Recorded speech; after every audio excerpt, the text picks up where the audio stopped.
which can be quite acidic.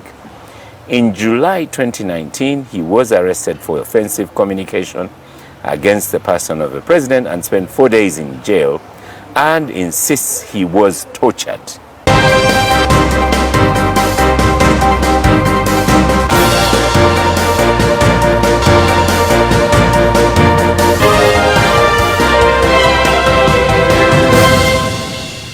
I am Oscar Semoya Msoke, and this is NBS Face Off. Welcome to NBS Face Off, Pastor Joseph Kabuleta. Thank you very much. When people stand for the presidency, there are other names that come up. So are there any middle names that are going to come up with the power coming over to you? Well, I'm Joseph Kiza Kabuleta. Yes. I've been that for quite a long time. There's nothing new.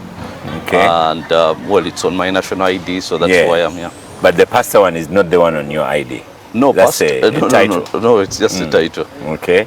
So Pastor Joseph Kiza Kabuleta. Okay. So let's start with how a sports editor who studied science initially can become a rabid pastor. This is for context. Well, calling is the thing. Even in journalism, it was a calling. Perhaps it's where I started that I didn't feel the calling, although there was, the background there. But I felt I felt more comfortable in journalism. Science is specific. And even as a journalist, you are articulate, you choose your words carefully, you're kind of analytic. So how does that fit with calling? Well, the thing is, calling is about what you really enjoy doing, not necessarily what you studied. And I got to the point where I know that sometimes you studied things because there was not enough career guidance, because nobody told you, because it sounded prestigious at the time you were doing it, perhaps because your parent would be proud of you if you did that, and so on and so forth. But as you grow up, you realize that there are things that you enjoy doing that you naturally excel at without too much effort. And for me, it was writing, and it was journalism. You've actually said you never enjoyed the sports as much as the writing. No. I said I never enjoyed the engineering as much as this. Well, engineering you left completely. I left completely. Yes. So, but also with sports, because eventually you're not doing. But I did enjoy it. I actually enjoyed it. I enjoyed sport. I enjoyed writing, and journalism generally, and it was a very good time. It lasted over 15 years. And I have absolutely no regrets. It was a wonderful time for me. You're standing for the presidency, and you're really going to have a hard time. And this even is mild, what I want to put to you. But this calling, as you might say, perhaps has even ruined your reputation. Because we need to start with who would vote for you knowing that you kissed another man's shoes. And you put that in calling. That's not scientific. That's not the articulate Kabuleta, the one who chooses his words carefully. That was an act of faith, and my faith is personal between me and God. But what I bring to the table politically is not personal between me and God. It's between me and Ugandans.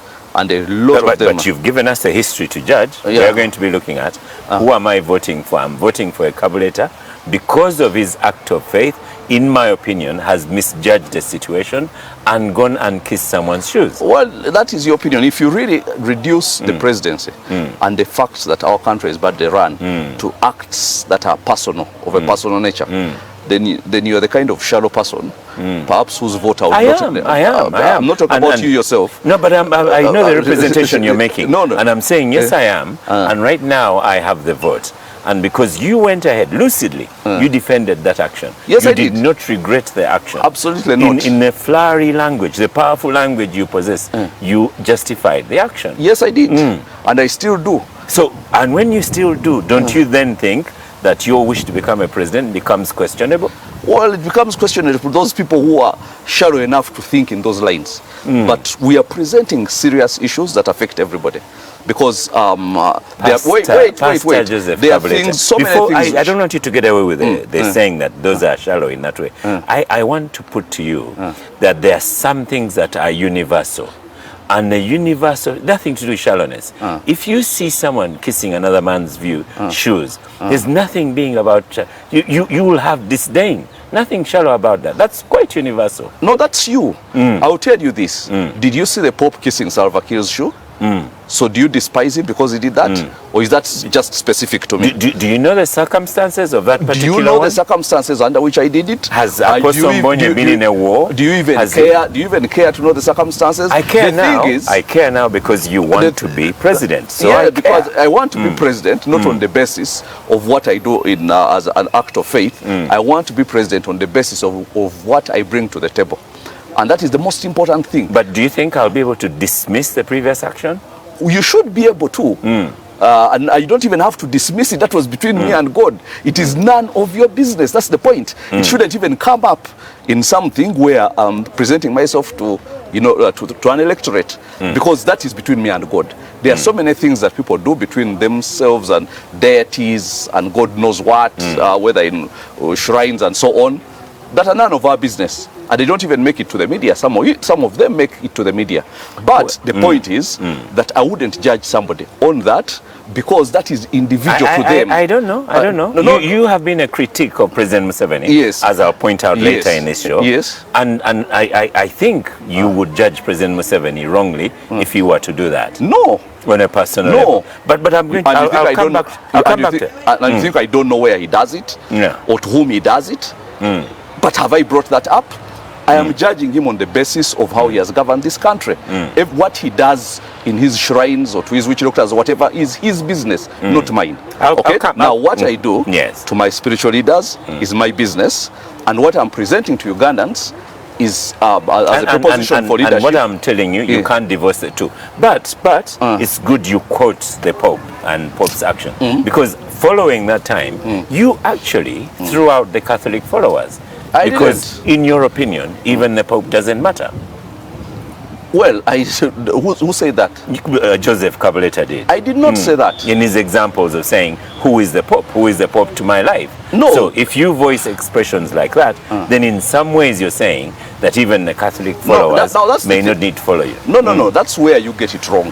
Because there's been a lot of propaganda, and which of course is expected when you come to this thing, which involves twisting of words. And I remember in that same interview saying, I actually gave a story of one time when I was in a taxi when a different Pope, not the current one, came to Uganda, and he was at Freedom Square in Makerere. And there was a long line of people who were, going to greet him and kiss his ring. Now I was in Wandegea in a taxi, and the line was coming from Wandegea.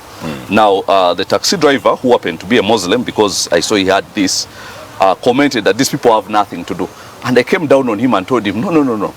Don't get it. Just because you're a Muslim and the Pope means nothing to you, doesn't mean that you should judge people to whom the Pope means a lot. Now, he's the Pope. There's only one Pope. Now, I can understand. I was born again at the time, so the Pope was not somebody who is of spiritual significance to me. But I understand that he is of spiritual significance to so many people, over a billion Catholics. You understand? Yes. So I told this I told this Muslim man that there are people to whom you would go, and these people who are lining up to kiss the Pope's ring would not go there even if they were paid per minute to be there. Now, separate interests. Now, what I was trying to say is, as a born-again person, the Pope is not of any spiritual significance to me as a person. Okay? Now, that does not mean he's not of significance at all. He is to a billion people. Yeah. And he's a world leader, yes, an influencer. Yes, and I do not discount that. Okay. And I do not discount that. Neither do I discount those people who take him in that regard. Okay. Because I once was there as well. Fair enough. Yes. Fair enough. Now, people, what I was trying to make is that people should separate, thinking that what is of interest to you should be of interest to other people.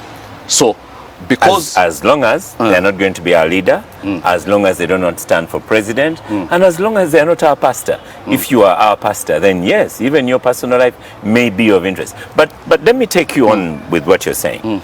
Pastor Joseph Kabuleta has been fighting with Pastor Serwadda, for example. Not necessarily, no, I haven't. Yeah, you have. No, you have. I have your sayings. You disagree with him. You sometimes use That's language. That's a better word. That's a better word. Disagree with him. Disagreeing. You sometimes use language that I would find derogatory in the way you address Pastor Serwadda. Like what? And what he has been trying to do. That he's self-seeking, that hungry for power, hungry for money. you have implied all those things. Self-seeking, yes. Hungry for power, yes. That's not derogatory. That is just a statement of fact from where I stand. Yes. So the reason I bring this up, I've put to you that even the Pope, we could say you disrespected the Pope, and you said, no, I didn't disrespect No, I did not. And listen, as you've said, you didn't. I didn't. But then I'm saying you're not a unifying factor, because even within your area, in the Pentecostal area, there is evidence that you have been fighting another group.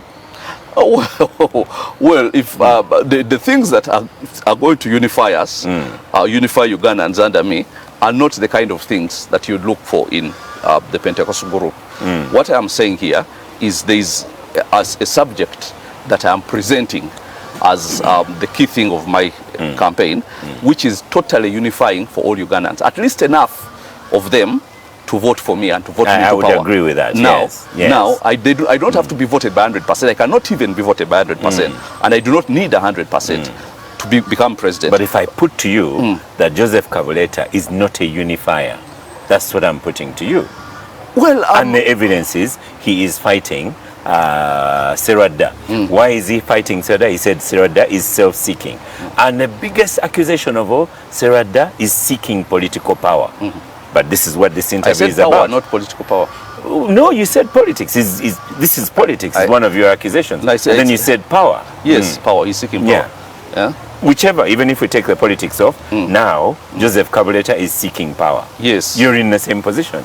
Yes, I'm seeking power in a way where I am not manipulating anybody. I'm just trying to persuade them, bringing my points to them, and hoping that they choose me and elect me. And there's absolutely nothing wrong. Isn't that what Pastor Serada was doing? Oh, I'm not so sure he was doing that, but let's not get into that. But he wasn't. Just to answer your question, that's not what he was doing. I'll get into it because I know what he was trying to do, and I want to put to you that you are failing it. I was failing what he was trying to do because I didn't think it was a good thing, whatever it was he was trying to do. I don't know what you think he was trying to do, but if it is what I know, then I didn't think it's a good thing. I'll go to it. But for now, how do you justify you seeking power, you seeking political power against what Pastor Serada was also seeking? He was seeking power. I'd say you're in the same position. No, so that Joseph Kabuleta should be blaming the current Joseph Kabuleta. That's so not true, and you know it. And, no, I don't. You absolutely know it. This is an evidence-based question. No, you absolutely do not know it, because when I'm seeking political power through an election, that is different from somebody creating a parallel body to one which is there because he has not been elected as the leader of the one which was there earlier on. And he says, if you do not elect me leader, then I'm going to start my own. And then he does. That's different. If I went and said, if I went and said, if you do not elect me president of Uganda, I'm going to start go to the bush or something. That's different. We don't know. You may say that eventually. No, I cannot say that. But his mission was consensus. He wanted to persuade you people. And you were one of the people that were unpersuadable. Yes. That's what I'm putting to you. I was unpersuadable in regard to what it is he wanted to persuade us to do, because I didn't think it was the right thing, and I didn't think he was taking us in the right direction. But I'm here to talk about me, not about him. This is all the context of Joseph Kabuleta. Because I think you're dragging a bit far too much on that. Because we are not here to talk about church politics, It defines you. Does it? It does not. It absolutely does not. Well, let's stop for a break, and I'll tell you where it defines you.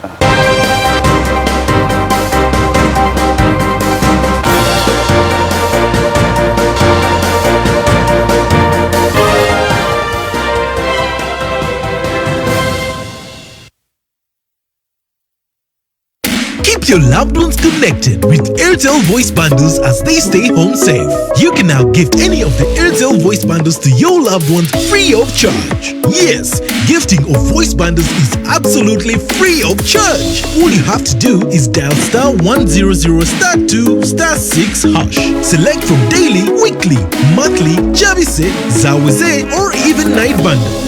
Enter number you are gifting, select pay using airtime or Airtel Money to complete transaction. Gift any Airtel voice bundle and keep your loved ones connected at no cost. Airtel, the smartphone network. The Men at Work for Gender Equality campaign. Hi, my name is Pina Benacho, founder of the Pina Benacho Foundation, Miss World Africa, Miss Uganda 2018. Gender equality is a question of power and a prerequisite for development. We must transform and redistribute that power if we are to safeguard our future. Most times, men fear that if women are empowered or if gender equality is achieved, then they will lose the power, which is not the case. Let us look at our places of work. If women are given more positions, if they are empowered, then there will be greater levels of productivity. In our homes, if domestic care is evenly distributed, it will lead to happier relationships. Equality benefits us all, and it's time we change the systems that prevent women from achieving their full potential. Men should use their power to fight for the rights of women. I'd like to take this opportunity to thank the men who are on the forefront of ensuring that women are empowered and gender equality is achieved. Thank you so much. May God bless you. For God and my country, stay safe. Men at Work for Gender Equality campaign.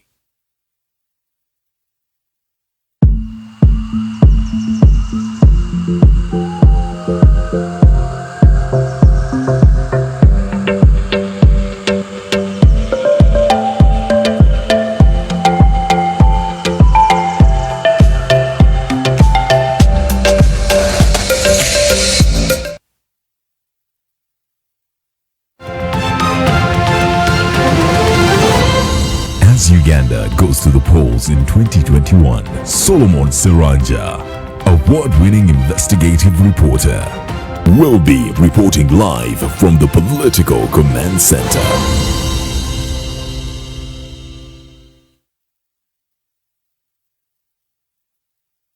To protect yourself from the COVID-19 global pandemic, here are some of the measures you can take to help prevent the spread of the virus. Wash your hands frequently with soap and water.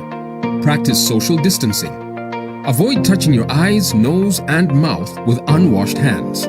Cough and sneeze into your elbow or a tissue and then throw it away. And if you display any symptoms, stay at home and call the Ministry of Health hotline 0800-100-066 or 0800-203-033. Also, to renew your Roke Internet subscription, please use our digital payment channels, MasterCard or Visa, Agent Banking, or dial *252#. Stay home, stay safe, stay connected with Roke Internet. Roke Telco.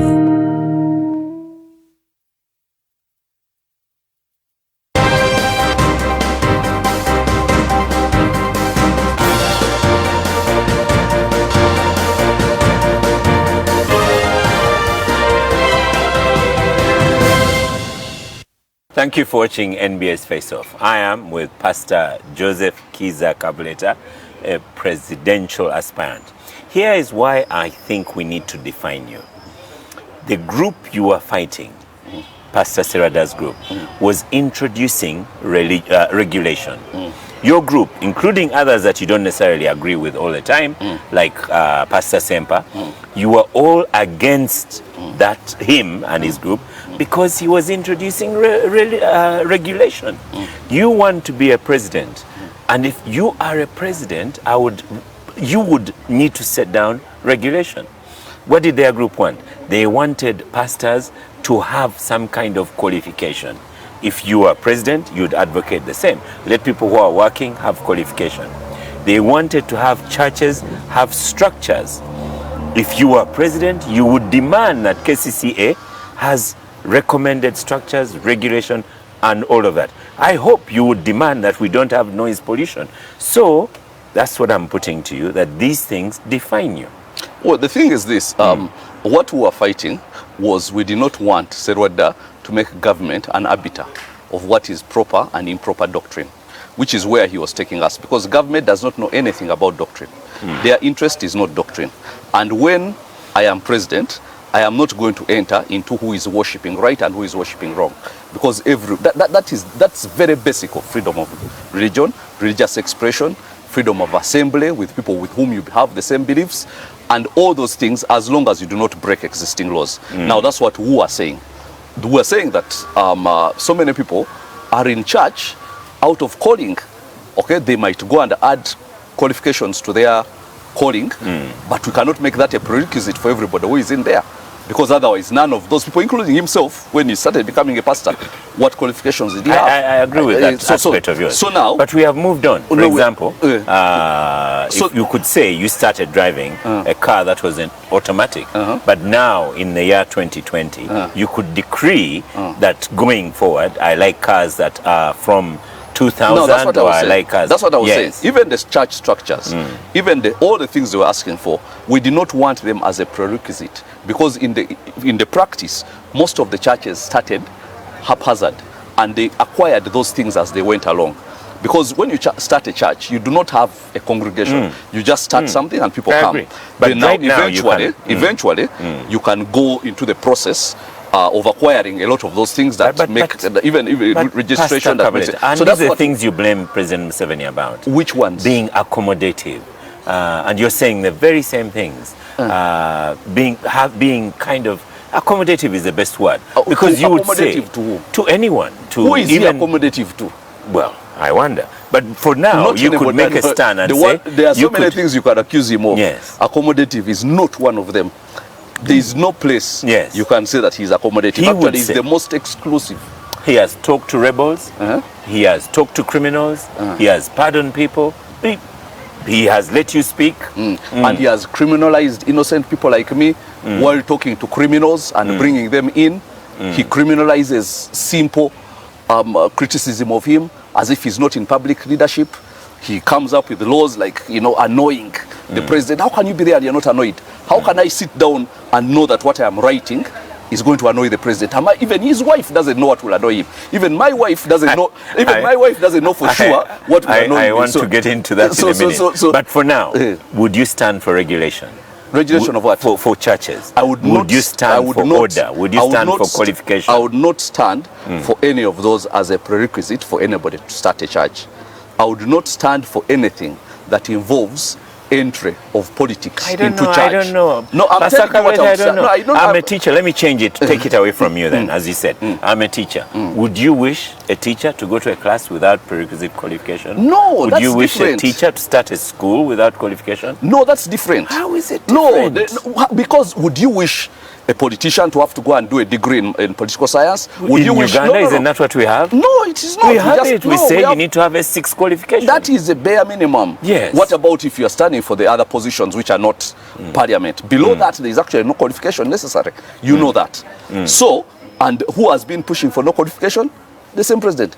And even recently he said he doesn't want qualification. Now, the thing is, why must you put that on pastors, yet people who are leading bigger congregations? I had LC3 intended to bring that a little bit further on, but let me bring it up now. The reason to put it to pastors is because you work with vulnerable people. And right now, the reality of pastors in Uganda and elsewhere, pastors are very rich people.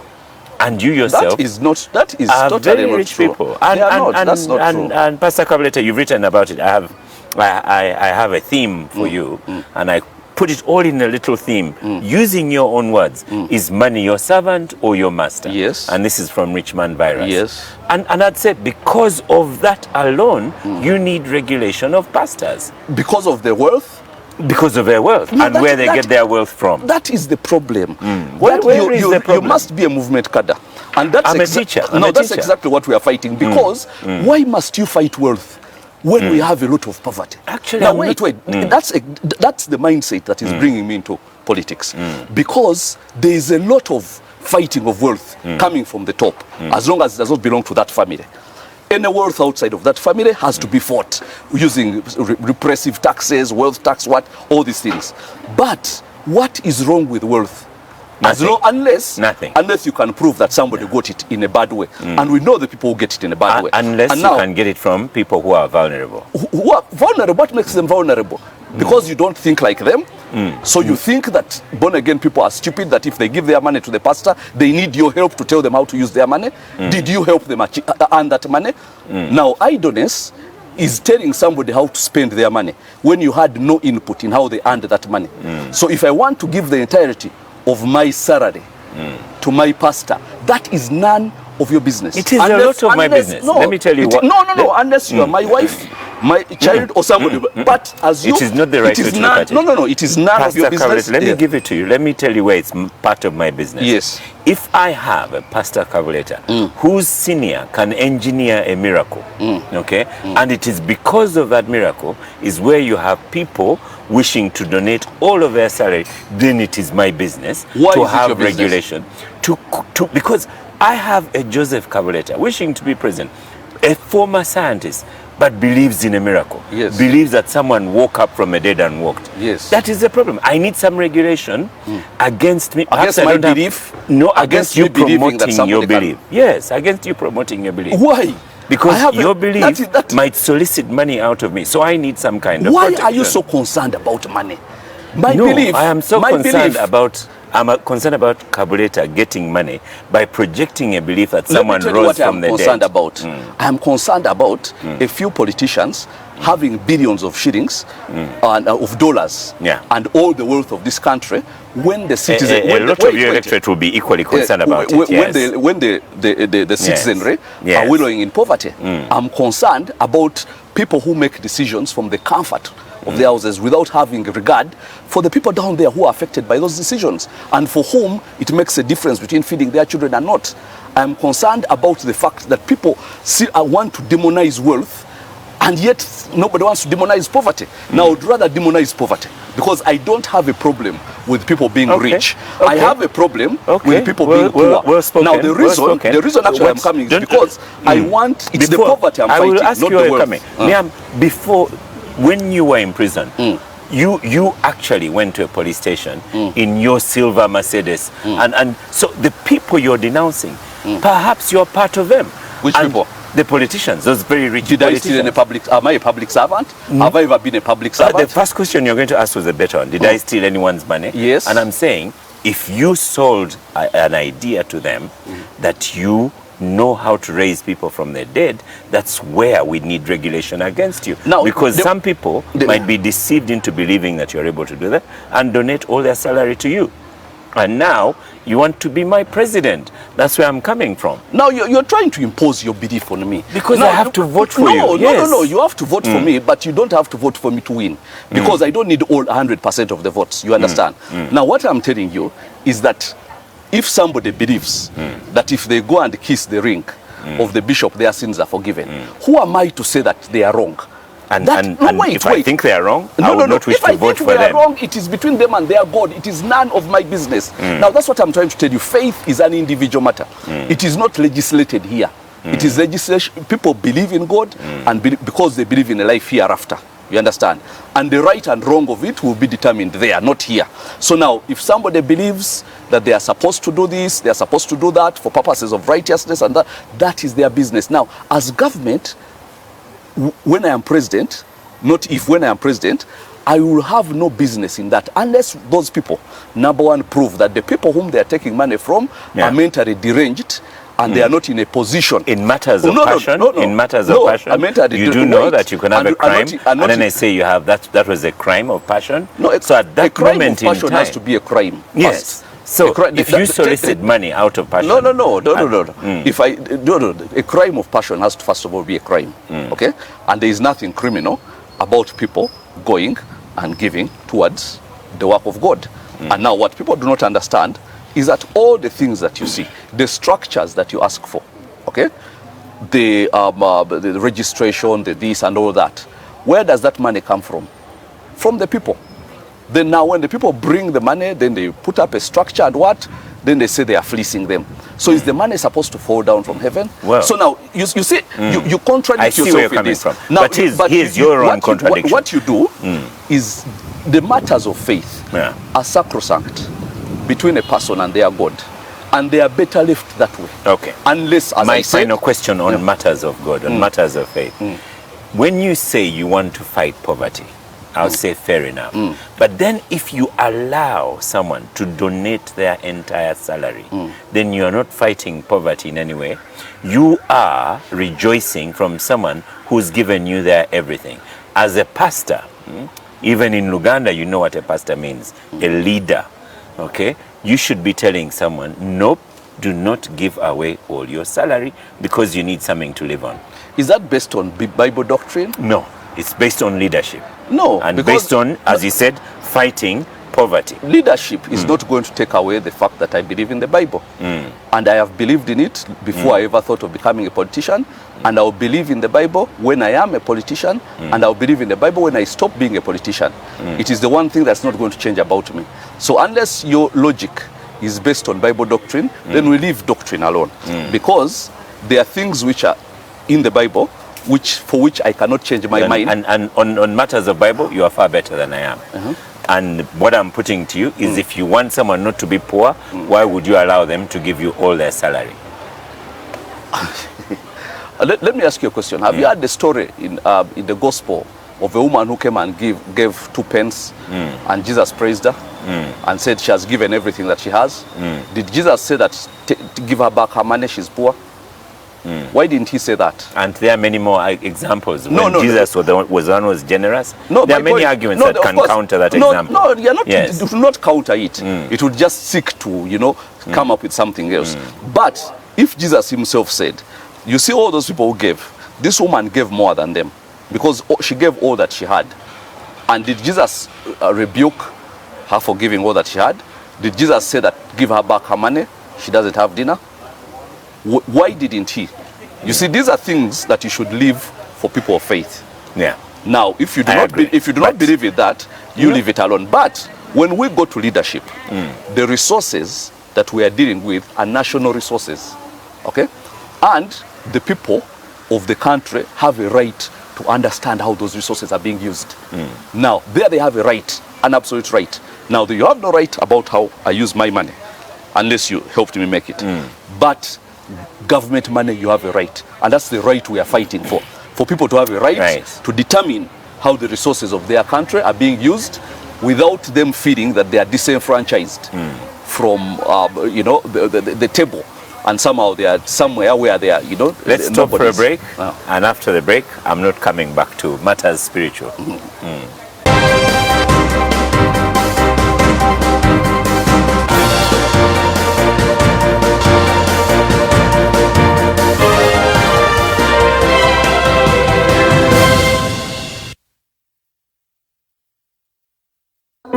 Imagine your life without connection.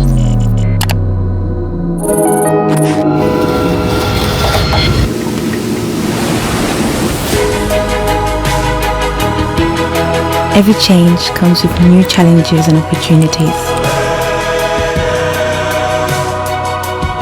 So now is the time for a new normal, new habits, new ways of communicating your love, needs and ambitions. AfriCell makes it possible.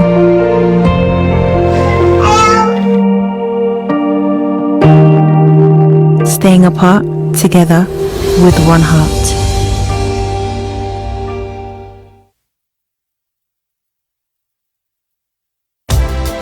This weekend, They have a wealth of experience in identifying and nurturing global stars. Alex Piache has links to La Liga giants Espanyol and FC Barcelona. Hello Uganda, this is Alex Piache, the technical director of RCD Espanyol Academy Helsinki. I wanted to let you know that we are going to talk about football development this coming Sunday with Web Daniel at 10 p.m. Chris Wale heads men's football at the Chowan University, the biggest football university in the world. This Sunday at 10 p.m. on NBS The Score, they speak to us about how to prepare a young Ugandan footballer for the global market. It is about making international stars. Find out how it's done.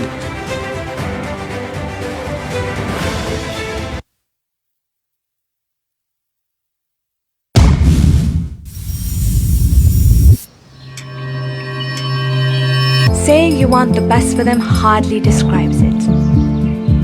You think about them 1,000 times a day. You're their best friend. You're their biggest fan. You're his right-hand man. And to think, one day you'll wake up and the little ones will be grown adults. Until then, why not enjoy the ride? At Lato, we provide you with nature's finest milk. So you can nurture them, love them, Do what you do best. Lato, start the day with love.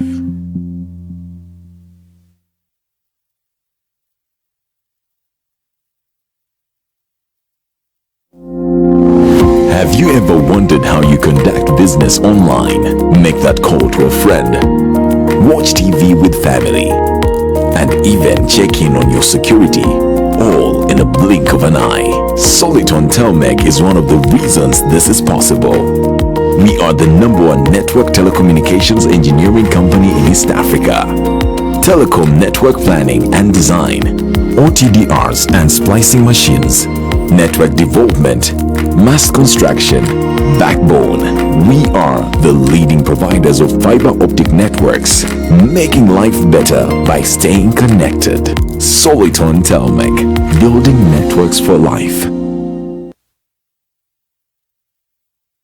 The wait is over. Hello Uganda. Welcome to the first episode of the Samba Sports Quiz. Wano kusanyuka TV ne banafa ba MTN abagize omupiira gwa Uganda number 400,000 shillings. Abamanyi COVID kyatukoze babadde mu lockdown owa boda atakola owa taxi atika babiri mpocha abasatu omanyi tekitegeeza nga capital wo yaggwawo olw'ensonga za COVID. Ekibuuzo ekisooka tuwe bafufa presidents babiri abasembayo nga Engineer Moses Magogo tannaba nga akwata ente. Lawrence Mulindwa ne Onkulu Kakaire. Kiganye tubuulire eyali omutendesi wa tiimu ya Vipers mu season ya 2017-2018. Wato Israel yevuddemu ng'ayomba n'ennyazaala we. Omutendesi wa SC Vipers bamuyita. Showing on Sanyuka TV every Wednesday, Thursday and Friday at 4 p.m. Samba ne MTN, brought to you by MTN, the #1 supporter of Ugandan football. Everywhere you go, MTN.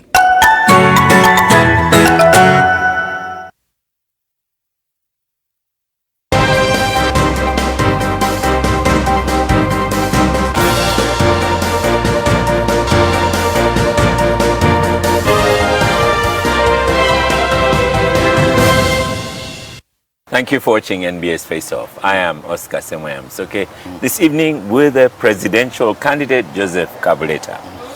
Your friend Aldrin Subuga, as I was prepping for this interview, I realized he did not know you at all because he's quoted as having said Kabuleta is not accommodative, is accommodative, is non-judgmental, and he is non-obstinate. Clearly, he did not know you. No, he knows me. He knows me. Yes, because those are terms I would not describe you in. No, because you don't know me. He knows me. Yeah. Now, here's I the know thing. you Here's the thing. from what you write. No, I'm going to the rants. The rants. You see, the thing is, you judge somebody from what they write. And Joseph Kabuleta, that's the evidence. That's what you've presented of yourself. So we judge you from what you have said and what you have written. Yes. But here's the thing. He knows also that I do not shy away from controversy. If you ask him that, he knows that if I have an opinion, I really am strong in what I believe, in my beliefs. I really get sold into my beliefs. That's why I am very believable when I say that Ugandans are going to enjoy their wealth. Because people know that I do not speak these things the political way. I speak them with passion, and everything that I speak actually is right from the bottom of me. And I will do everything in my power to make sure that that happens, given the mandate. But he also knows that I can change opinion when presented with some place, and it has happened before, even when I was writing the columns. When you write something about somebody, then he presents evidence and says you were unfair in your writing because of reasons ABC, and you actually go and retract it and say that I had said this about this, but in light of now what I know, it is totally not true, because now I do not stick to something even when I've been presented. Fair enough. So your column was articulate. Yes. Your column was analytical. Your rants are offensive. Your rants are. You've called eminent people thugs. And what if they are? You see, the thing is, I didn't say that I'm not going to be offensive. You understand? I never said that, and I am going to be who I am. Okay. Because it comes with the passion. You understand? I am not a diplomat I'm not, you know, trained in diplomacy, in the art of, you know. And you want to be our president? The presidents are not supposed to be diplomats. There are people who are, I mean, not necessarily. There are people who do that kind of diplomatic work. But my point is that I am passionate. And I'm somebody who believes in something and delivers on what I believe. Okay? And I'm somebody who can never be compromised with money or with anything. That's for sure. And I'm somebody who comes and who has a name to protect, okay, and will go by it. So the description of people as, you know, thugs and so on. I also find some of the rants offensive. And you know, when you call the president of Uganda a gambler, a thief, and liar, a lot of people will find that offensive. Well, now, here is the thing. Those are things. I have him on record on a television station saying he does not intend to be president after 75, don't you? Does he intend to be? So what is he? Not necessarily a liar. You're going to sugarcoat it, but that's what he is. Okay? So it is not like... Did you ever call your father a liar? Wait a minute. Did you ever call your father a liar? If I told you I'm going to be here at 1 for this interview, and I'm not able to make it here at 1, I'm not a liar. No. I've probably failed, or probably I'm irresponsible and what. But if I tell you something did you ever call your father a liar? No, I didn't. Because he wasn't. Sure. No, but he never fulfilled all his promises. No, he could not have fulfilled all his promises. No, because they are promises. That's exactly what I was telling you. If I failed to make it here on time, maybe because I was held up in traffic jam, maybe because I got a flat tire and I had to change a tire, that doesn't make me a liar. It just makes me somebody who failed to fulfill the promise, perhaps due to, you know, reasons ABC. And that happens all the time. But something straight on, okay? Where it doesn't work, where it doesn't work is that you're seeking a position of authority. Yes. But you show regularly disrespect of authority. And that's where you're going to have a problem. So are you able to respect the voter? Okay. Will the voter believe that you will be respectful in that position of authority? Well, I would be. One thing for sure, I would not promise things that I do not fulfill unless I have genuinely tried everything I can and failed. But as long as it's within my ability, like when to retire and so on, I cannot promise and go back on it. That's not the kind of person I am. And the gambler bit, I don't know, those things were picked by the other police chief. And the English might have been a bit too hard for it. I've just cut out for you to get the emphasis of it, because you couched it in other... it was an image and so on. But at the end of the day, when you cut it out, this is what you have said. If I say that, you know, you ran like a sprinter, you're not a sprinter by any stretch of the imagination. I'm just using that to mean, you know, if you go... Or if you said you are running like a thief, I can pick out the bit of a thief and give that your examples you use referring to me are that to that extent negative. No. And that's what I'm putting to you. And the examples are descriptive. If I said that you have the quick-handedness of a pickpocket, that doesn't mean you're a pickpocket. It just means it's a description. A very negative description, especially coming from someone who's very articulate, who chooses their words carefully. You would not even give that example. If you are looking at your mother cutting onions and she's chopping up the onions, you never give her an example saying your hands are as fast as a pickpocket's. I would actually, because I'm not saying she is a pickpocket. But the point is this: I am not here to defend myself against what I said, because I said those things and I mean them. Okay? Right. So there is nothing that I said there that you don't mean. That I don't mean, or that doesn't represent what I think right now. No, it still does. And those words have taken you to jail. And you went to jail. And it is affirmed it was illegal. But they was took you to jail. No. You were 4 days in jail. It was not affirmed that it was illegal. If it would have been affirmed it was illegal, if the case had been presented in court, it was not. Okay? And the files are rotting at the DPPs. So if they take me and they find me guilty, so shall you say it is illegal. But right now it is not. Actually, right now what they did to me is illegal. Because they detained me without, you know. No, we're saying the same thing. Yeah, they kept me for longer than they should have. without presenting me in court and so on and so forth. So do you regret the words that enabled you, that the words that eventually annoyed some people to wish to arrest you for 4 days? Absolutely not. Absolutely not. I would, if I was writing about that subject, I would write those same words, perhaps even worse right now. So I do not regret. So do you think you're joined politics already by beginning to write the rants? Well, I was, yes, yes. Joining politics does not mean joining elective politics. It just means acquiring the political mindset, trying to understand the issues that grapple our nation, and getting, you know, your fingers on them and seeing how you can be a solution to those problems. So yes, I had started becoming. And a lot of those rants were no more than just abusive language. They were actually a lot of investigative stuff, because that is true. That is true. Yeah, where I put to you is someone who knows how to use words. I would say that your rants are very acidic, and that's where the problem. So if you are going to call someone who's made I'd find it a problem. Someone makes a mistake, you're going to shout at them, you're a liar. Okay. Someone does something else, you tell them they are gambling or whatever, and that's what I'm saying. Perhaps, if you wish to stand for the highest office, you will need to understand people better. I am standing for the highest office, and I have no regrets about what I've written before. I would write it all over again. The only regret I have is perhaps that I should have stood earlier, because we've wasted 5 years in rubbish, absolute rubbish. A government that does not care whatsoever about the people, and that continues to tighten everything and has no regard whatsoever for the normal that is outside of the comfort that they've come to know over the years. And if the government dismisses you, that you and your church are very much in the same category as the government people are? Well, I'll leave it up to the church members, because they come there voluntarily.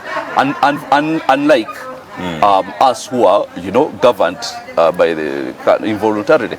The point is that the people of my church, if they find me offensive, there's freedom of exit every time. They are not held there, you know. But by contrast, I cannot exit this country just because I don't like the way it is run. The only thing I can do is present myself to run it better. Okay. So what is Joseph Kabuleta presenting? What does he have to offer? Well, I have to offer financial liberation. That's what I've called it. I've talked about an economic civil war in which the people are grappling, are being fought by a government that is supposed to be taking care of them, that they find offensive. You go and talk to traders downtown, and they really feel the burden on themselves, making it very difficult for them to make any profit whatsoever.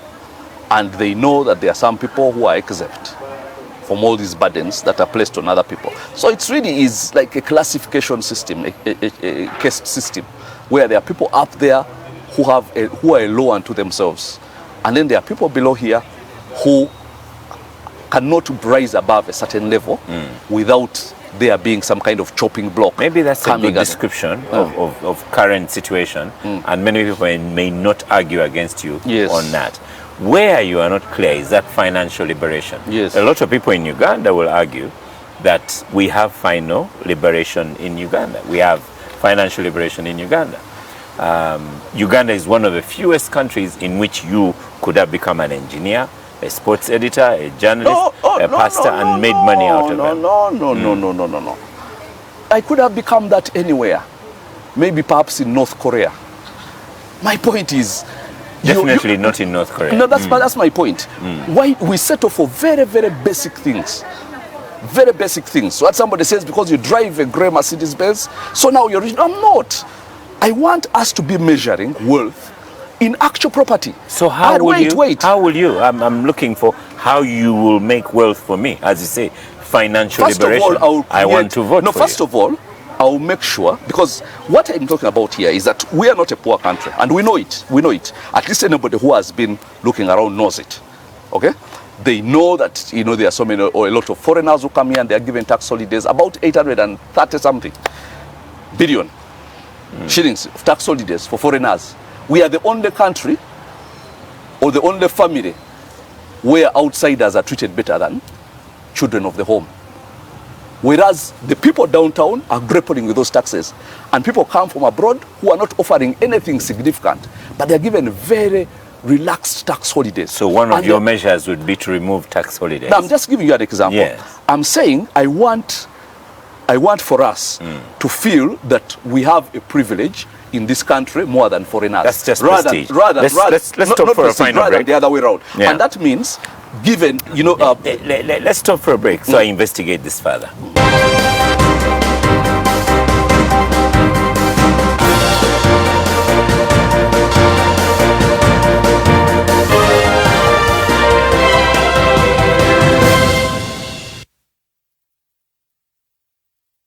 Standing for office, it is that season again. The elections are fast coming and you need to reach out to your electorate. We at NBS TV know that with the campaigns being scientific, you're probably worried about how to approach everything. Come to the Political Command Center today and let's get you sorted. Through our platforms and over 40 media partners across Uganda, we can get you to all potential voters in an instant. Call 0707-730-641 to book your slot today. NBS, the Political Command Center.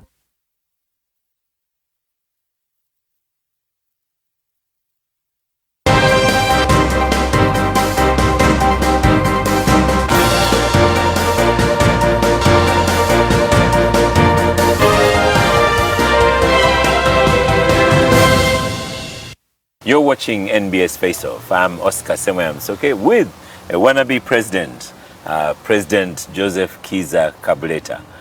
The problem with aspiration to be president, then you spoil it by saying financial liberation, that no one understands. Kampala Road, what do you mean financial liberation? How will you work it out that Semweyamsoke has more money in his pocket? Oh man, I just have to have equity in distribution of the national resources. Just that, by the for starters. Then there's guidance of the population of where they can go and actually have proper businesses. And then there is a bit of, tax relief here and there. And we can afford tax relief if we actually reduce on public expenditure. Do you know that the government is offering that right now as one of the COVID measures?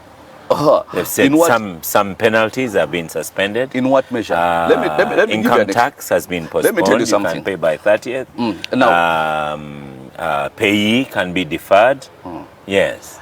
That's really tokenism, to be honest with you. I'll give you an example. For instance, some of the things that those people there grapple with. This is not the country where you go and get a loan and you have to pay 25%.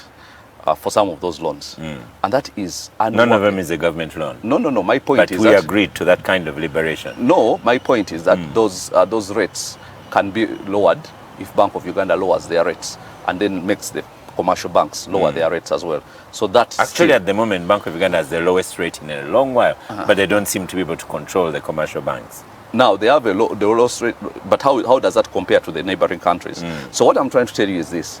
25, and I had this experience because there was a time when I was working at New Vision and I'd just been reading the newspaper, New Vision newspaper, and there was a story of I will not mention the bank, but one of these banks in Kampala were celebrating, it was the end of year, were celebrating because they had made a 21% growth in that year. So they had a big party and there were pictures and so on. Now, as I've just finished reading the story and seeing the lovely pictures, somebody comes from that bank telling me they want to give me a salary loan at 25%. I told him even your bank wouldn't be able to pay your loan because you only managed to make growth of 21%. You, an established institution, and me, I'm supposed to pay 25%. Don't you see that you've just come? So would you nationalize banks? No, I don't nationalize them. You just, there is a condition. These banks are regulated. And the central bank has a lot to play in how these, the interest rates and so on. Now, the thing is, there is no way you can do proper business when you have interest rates that big. That's clear. And of course, we have short time, but there are so many things that you would think about, which say you're not supposed. The environment is not proper for the local indigenous businessman to thrive and to actually become wealthy. Okay. Regardless of how innovative you are, of how much business acumen you possess, and so on, because there's a lot of fear, and then afterwards the presenter tells you, listen, I have to keep my job, and so on. Well, if you're working in this environment, You've written to the Electoral Commission and expressed interest in, and you're saying you wish to start consulting. How will you be able to do it in this scientific environment, scientific campaign environment? Now, that's one thing I'm not going to leave up to those unjust laws to determine for me. I am going to do the consulting, scientific or whatever rubbish there is. I'm contesting that in court, by the way.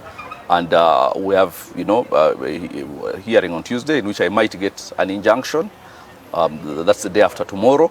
So I am hoping we get that because it is very unjust. Some of those districts are still under lockdown, but we are supposed to get signatures from them.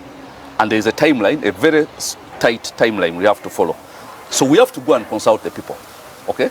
Now we have to go and meet agents, have some kind of focus groups. So what's your plan of getting around that problem? I'll go and do it. I'll go and do it. And leave it up to anybody to do what they want to do. Because why do you want to tie people's hands? You've had the benefit of 35 years. You still have to tie people's hands? Okay? Upstarts in this field like myself, why do you want to tie my hands? And do you have a chance of winning? We have regular opposition. And regular opposition have not been effective in fighting the president because the president is so powerful. But the president imposes himself on. But here is the thing. There is no party called opposition, Now, so I'm not opposition. I'm Kableta, I am Rock, okay, reclaiming our country and our king. Opposition means you are not supporting President Museveni and NRM. No. Even if we go with the most simplest of definitions. No, the opposition he's opposing me. I'm not opposing him. He's standing against me. I'm not standing against him. You see, the thing is, we all want the same seat. So now you have to be taken seriously when you make a statement like that. No, here is the point. No. So if I go into a football match, who is opposing who? We are contesting to win a match. Isn't that it? If there's a champion, so we are both opposing you each want other. to take the champion's trophy. Well, you can say he's defending champion. You can say he's incumbent. Exactly. But that doesn't mean I'm necessarily opposing him. I'm not standing against him. I'm standing for something. I'm standing for financial liberation. I'm standing for an inclusive, system where everybody feels included in the way this national cake is divided. That's what I'm standing for, not against anybody. Because he's not worth that. There's this monument he's built here. These people, minions, are built for him. That's not worth my time. Me, I'm standing for something rather than against him. Okay? And what are my chances of winning? 100%. On that note, Pastor Joseph Kiza Kableta, thank you so much for appearing on NBS Face Off, and I'd like to wish you the best in your campaign. Thank you very much. Thank you.